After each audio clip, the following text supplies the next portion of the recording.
আপনার ভিডিওতে যদি কপিরাইট চলে আসে আজকের এই ভিডিওটি আপনার জন্যই। আসসালামু আলাইকুম সুপ্রিয় দর্শক, আপনি যদি চাইনিজ ভিডিও নিয়ে কাজ করেন দর্শক, আজকের এই ভিডিওটাতে আমি আপনাদের সঙ্গে শেয়ার করার চেষ্টা করব আপনার ভিডিওর মধ্যে রেস্ট্রিকশন যদি কপিরাইট চলে আসে এই সমস্যাটা কিভাবে সমাধান করতে পারেন জাস্ট 2 মিনিটের মধ্যেই। অবশ্যই পুরো ভিডিওটা মনোযোগ সহকারে দেখার চেষ্টা করবেন, তাহলে খুব সহজে আপনি কিন্তু কপিরাইটটা সরিয়ে ফেলতে পারবেন।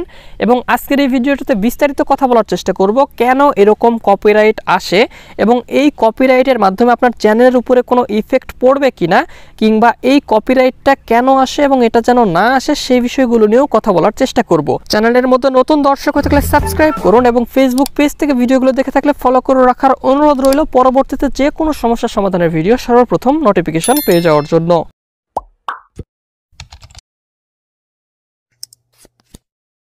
Welcome back guys. আপনার চ্যানেলটি যদি মনিটাইজেশন হয় কিংবা মনিটাইজ চ্যানেল হয় তাহলে এই কপিরাইটের জন্য আপনার কোনো ধরনের সমস্যা হবে কিনা। তো প্রথমেই বলে রাখি, কপিরাইট 2 ধরনের হয়ে থাকে, একটা হচ্ছে কপিরাইট ক্লেম, অন্য একটি হচ্ছে কপিরাইট স্ট্রাইক। কপিরাইট স্ট্রাইক দিতে হলে কোনো ব্যক্তিকে সরাসরি স্ট্রাইকটা দিতে হবে ইউটিউবে আবেদনের মাধ্যমে, এবং কপিরাইট ক্লেম কিন্তু ইউটিউব নিজে থেকেই দেয়। আপনি যদি অন্য কারো কোনো কন্টেন্ট ব্যবহার করেন আপনার ভিডিওর মধ্যে তাহলে কপিরাইট দিয়ে দিবে ইউটিউব নিজে থেকেই, সেক্ষেত্রে কাউকে ব্যক্তিগতভাবে দিতে হবে না।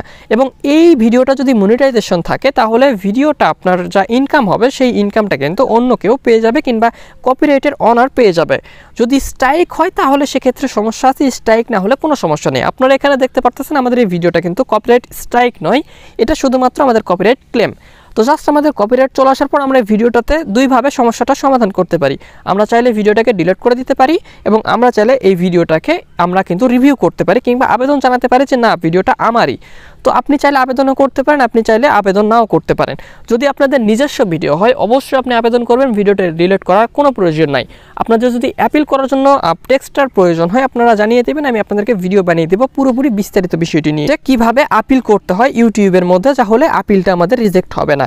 এবং এই ভিডিওটা যেহেতু আমার নয় সেক্ষেত্রে আমি তারপরেও ব্যবহার করতে পারবো, ইউটিউবের একটা নিয়ম আছে সেই নিয়ম অনুযায়ী আমি ব্যবহার করতে পারবো। তারপরে যদি আপনি চান যে আমি ঝামেলা করতে চাচ্ছি না তাহলে ভিডিওটা ডিলিট করতে পারেন। আপনারা আপনাদের ভিডিওর মধ্যে চলে আসুন এবং ভিডিওর মধ্যে আসার পরে ওয়াইটি স্টুডিও থেকে আপনারা এই কপিরাইট অপশনটাতে ক্লিক করুন। তারপর আপনারা দেখতে পারবেন এখানে কি সমস্যা সেটা তারা দেখিয়ে দিয়েছে। দেখুন তারা নিচের দিকে বলে দিয়েছে কপিরাইট প্রোটেক্টেড কন্টেন্ট ফাউন্ড, মানে আমাদের এই ভিডিওটার মধ্যে কপিরাইট পেয়েছে। তো কি আমাদের কপিরাইট পেলো আমরা সেটা একটু দেখে নিব। জাস্ট আমরা রিভিউয়ে ক্লিক করে দিলে আমরা দেখতে পারবো আমাদের সামনে এরকমভাবে শো করতেছে এবং এখান থেকে কিন্তু আমাদের 0 থেকে শুরু করে 27 সেকেন্ড পুরো ভিডিওটাই কপিরাইট পেয়েছে তারা। তো সেক্ষেত্রে আমরা এখন কি করতে পারি, এখন আমাদের অনেক কয়েকটাই করণীয় আছে। আমরা এখান থেকে ওভারভিউ যাব। এখানে একটা কথা বলে রাখা ভালো, আপনি যদি মিউজিক নিয়ে কাজ করেন কিংবা আপনার যদি কোনো ভিডিওটার মধ্যে যদি কয়েক সেকেন্ডের মিউজিক চলে আসে তাহলে আপনি সেই মিউজিকটুকু আপনি কিন্তু রিমুভ করতে পারেন, ঠিক আছে।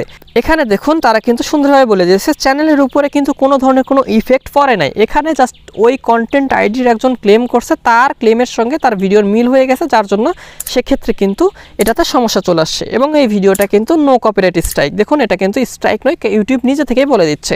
এবং এই ভিডিওটা আমাদের কিন্তু করে দেওয়া হয়েছে, ব্লক করে দেওয়া হয়েছে আমাদের দেশ থেকে, এটা আমরা ব্যবহার করতে পারবো না। তো এখন আমরা কি করতে পারি, যেহেতু আমাদের কপিরাইট চলে আসছে আমরা এটাকে এখন ডিলিট করতে পারি। আমরা জাস্ট এখান থেকে আমাদের এই ব্লক অপশনে ক্লিক করবো, ভিজিবিলিটি ক্লিক করব, তারপর এখান থেকে আমরা রিভিউ ইস্যুতে ক্লিক করব। রিভিউ ইস্যুতে ক্লিক করার পর আমাদের সামনে এরকমভাবে শো করবে এবং এখানে এরকমভাবে শো করলে আমরা এখান থেকে নিচের দিকে দেখুন এটাতে ক্লিক করে দিব, ঠিক আছে। জাস্ট আমরা এখান থেকে ক্লিক করলাম। এখানে ক্লিক করার পর এখানে তারা বলতেছে যে আমাদের কন্টেন্টে কিসের সমস্যা। আমাদের কন্টেন্টে যদি মিউজিকের সমস্যা হতো তাহলে এখান থেকে আমরা মিউজিকটা শুধুমাত্র ইরেজ করে দিলে আমাদের ওইটুকু ভিডিওর মিউজিকটা শুধুমাত্র মিউট হয়ে থাকতো। এবং যেহেতু আমাদের পুরো ভিডিওতে সমস্যা সেক্ষেত্রে আমরা এখানে আর কিছুই করতে পারি না, আমাদের ভিডিওটা ডিলিট করতে হবে। জাস্ট আমরা এখান থেকে ডিসপুটে ক্লিক করব এবং ডিসপুটে ক্লিক করার পর এখানে 5টা টপিক থাকবে এবং এখানে আপনাদেরকে কী কী করতে হবে সেটা আপনারা দেখতে পারতেছেন। জাস্ট এখান থেকে আমরা কি করব, জাস্ট আই এগ্রি এটাতে ক্লিক করব এবং তারপরে এখান থেকে আপনারা কি করতে চাচ্ছেন, আপনি এই কন্টেন্টের মালিক কিনা কিংবা এই কন্টেন্টের আপনি অনার কিনা সেটা আপনারা জানতে চাচ্ছে। তো আপনি এখানে দিয়ে দিতে পারেন আপনার কন্টেন্টটা ফেয়ার ইউজের কারণে ব্যবহার করতেছেন। আপনি যদি চাইনিজ ভিডিওর ক্ষেত্রে হয়ে থাকে তাহলে এটা দিয়ে দিবেন, দেওয়ার পর এখানে নেক্সটে ক্লিক করবেন। তারপরে এখানে কি এই ভিডিওটা ডিলিট করে দিতে চাচ্ছেন নাকি এই ভিডিওটা আপনি আপনার কন্টিনিউ করতে চাচ্ছেন ডিসপুটের মাধ্যমে, সেটা আপনার এখানে দিয়ে দিবেন। তারপর এখান থেকে আমরা নেক্সট অপশনে ক্লিক করে দিব। তারপরে এরকমভাবে সবকিছু শো করবে, আই আন্ডারস্ট্যান্ড দিয়ে নেক্সট অপশন আমরা আবারও ক্লিক করে দিব। তারপর এখানে আপনারা চাইলে সবকিছু দিয়ে এখানে কিন্তু করতে পারেন, আপিল করতে পারেন। তো আমরা এগুলো আপিল করে আমরা এখান থেকে আমাদের ভিডিওটা ডিলিট করে দিব। সিম্পলি আমরা ভিডিওটাকে ডিলিট করে দিলাম। দেখুন আমাদের ভিডিওটা কিন্তু ডিলিট হয়ে গেল এবং আমরা যেহেতু ব্যবহার করতে পারবো না সেক্ষেত্রে আমরা ভিডিওটা ডিলিট করে দিলাম। এক্ষেত্রে আমাদের চ্যানেলে কোনো ধরনের এফোর্ট পড়বে না কিংবা আমাদের চ্যানেলে কোনো ধরনের সমস্যা হবে না।